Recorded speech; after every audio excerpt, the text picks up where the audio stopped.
For 8 months, thousands of Canadian manufacturers have been operating inside a countdown clock that almost nobody outside trade compliance departments noticed. A temporary remission program shielding Canadian businesses from retaliatory tariffs on certain US steel and aluminum inputs was set to expire in June 2026. Automotive plants, aerospace suppliers, food and beverage packagers, and agricultural processors across the country had built their cross-border sourcing strategies around that deadline. On June 3rd, 2026, 27 days before the cliff, the Department of Finance moved. The Honorable François-Philippe Champagne, Minister of Finance and National Revenue, announced the government will be extending key steel and aluminum tariff measures for 1 year, the Department of Finance stated. The remission that was scheduled to lapse June 30th will now continue through mid-2027 for the categories of goods that matter most to integrated North American manufacturing. The mechanism behind this entire situation begins with Canada's own retaliatory tariff structure imposed in direct response to American Section 232 measures. Since March 2025, Canada has applied 25% counter tariffs on US imports of steel, aluminum, and automotive products. To provide relief to specific industries, temporary broad-based remission has been available upon import for goods used in healthcare, public safety, national defense and security, food manufacturing and packaging, agricultural processing, and motor vehicle and aerospace manufacturing. That remission program is the safety valve that has allowed Canadian manufacturers to keep importing American steel and aluminum inputs without absorbing Canada's own 25% retaliatory tariff on every shipment, provided that input feeds into one of the protected categories. The deadline structure governing that safety valve has shifted multiple times over the past year, and tracking those shifts is itself a measure of how seriously Ottawa has treated the risk of supply chain disruption. The temporary 6-month remission Canada provided on select US imports, originally set to expire October 16th, 2025, was extended an additional 2 months to December 16th, 2025. That extension was then pushed further. Steel goods used in manufacturing, processing, food and beverage packaging, and agricultural production received remission to January 31st, 2026, while steel goods used in motor vehicle and aerospace manufacturing, along with aluminum goods across the same categories, received remission through June 30th, 2026. Effective February 1st, 2026, remission ended for general steel goods used in manufacturing, processing, food and beverage packaging, and agricultural production, except steel, used specifically for motor vehicle and aerospace manufacturing, which retained remission through what was then understood as the July 1st cliff. That February cutoff is the first point where the consequences became real rather than theoretical. Importers of downstream steel derivative products began facing new tariffs, while importers of primary steel faced substantially reduced tariff rate quotas or exposure to a 50% surtax. The category that survived every previous deadline shift and still carried the most weight heading into June 30th was aluminum. Standing remissions extended to June 30th. 2026 covered goods used by certain entities for healthcare, public health, public safety, national defense, or national security purposes. US originating aluminum goods used in any manufacturing, processing, or food and beverage packaging. And US originating steel goods used for manufacturing motor vehicles, aerospace goods, and their parts. Aluminum's broad manufacturing and food packaging carve-out is what made the June 30th date the genuine pressure point for a wider swath of Canadian industry than the narrower steel exemptions that had already lapsed. February. The structural reason aluminum carries this much weight runs through how deeply integrated North American aluminum supply chains actually are.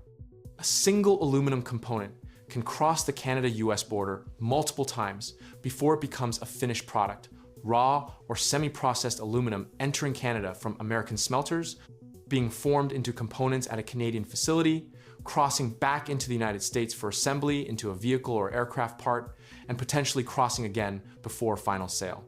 Each one of those crossings, absent remission, would have been subject to Canada's 25% retaliatory tariff on the American origin content embedded in the product. Duty relief and drawback have been available to importers for surtax paid or owed, subject to the limitations CUSMA places on drawback and duty relief for non-originating materials used in manufactured products subsequently exported to the United States or Mexico, but that drawback mechanism is itself complex. Enough that many smaller manufacturers lack the trade compliance resources to fully utilize it. Beyond the remission timeline, Canada separately released a detailed list of imported steel derivative products subject to a new 25% tariff, effective December 26, 2025, and published updated guidance on tariff rate quotas, adding a parallel layer of trade policy complexity that manufacturers have had to track simultaneously with a remission expiration calendar. The temporary remission of Canadian tariffs on steel and aluminum provides time-limited relief to Canadian businesses that rely on U.S. inputs to support their competitiveness, as well as to entities integral to Canadians' health and safety.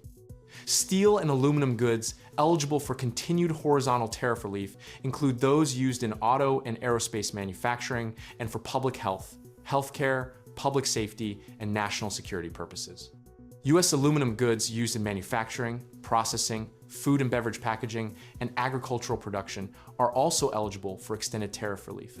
The policy logic behind extending rather than allowing the program to lapse reflects a deliberate sequencing choice. The world is changing rapidly, and the Government of Canada is focused on what we can control, building a stronger, more independent, more resilient Canadian economy. We are moving with speed and ambition to diversify our trade partners abroad and build our strength at home, the Department of Finance stated. Allowing the remission to expire at the exact moment the CUSMA review formally opens on July 1st would have layered a second, simultaneous trade shock onto Canadian manufacturers, already navigating uncertainty about the broader trilateral agreement's future. Extending the remission for 1 full year removes that specific compounding risk through at least mid-2027, regardless of how the CUSMA review itself resolves. The extension runs alongside the Buy Canadian policy, launched in December 2025, which strengthens domestic demand and supply chains by prioritizing Canadian suppliers and requiring the use of Canadian steel and aluminum in major federal procurement projects. That pairing reflects the same dual-track strategy visible across Canada's broader tariff response. Protect existing integrated supply chains in the near term through remission extensions, while simultaneously building long-term domestic capacity and demand that reduces reliance on the cross-border relationships those remissions exist to protect in the first place. For the automotive assembly plants, aerospace suppliers, beverage can producers, and food packagers who had spent months preparing for a June 30th cliff, the June 3rd extension removed the most immediate version of the double hit scenario. Industry groups had been warning about rising metal costs colliding directly with CUSMA uncertainty in the same calendar window. The CUSMA review itself, however, remains unresolved, with its own July 1st deadline arriving exactly as scheduled. The 1-year extension does not eliminate the underlying exposure. It postpones the deadline to mid-2027, embedding the same structural question into next year's calendar instead of this one. Canadian manufacturers who rely on the remission program now have a longer runway to restructure sourcing, but the fundamental dependency on American steel and aluminum inputs for vehicle assembly, aerospace components, and food packaging has not changed. The Buy Canadian policy's domestic content requirements apply specifically to major federal procurement projects, a narrow slice of total Canadian manufacturing demand compared to the private sector automotive and aerospace. Supply chains that consume the overwhelming majority of remitted steel and aluminum. Industry compliance teams now face a mid-2027 deadline instead of a June 2026 one, with no guarantee the next extension decision will arrive as smoothly as this one did. Given that this remission program has already been extended 3 separate times since its original October 2025 expiration date. The pattern suggests Ottawa views the relief as a recurring necessity rather than a one-time bridge measure, which raises its own question about how long an economy can keep renewing emergency tariff exemptions before the underlying trade relationship itself requires a permanent resolution rather than another 12-month reprieve.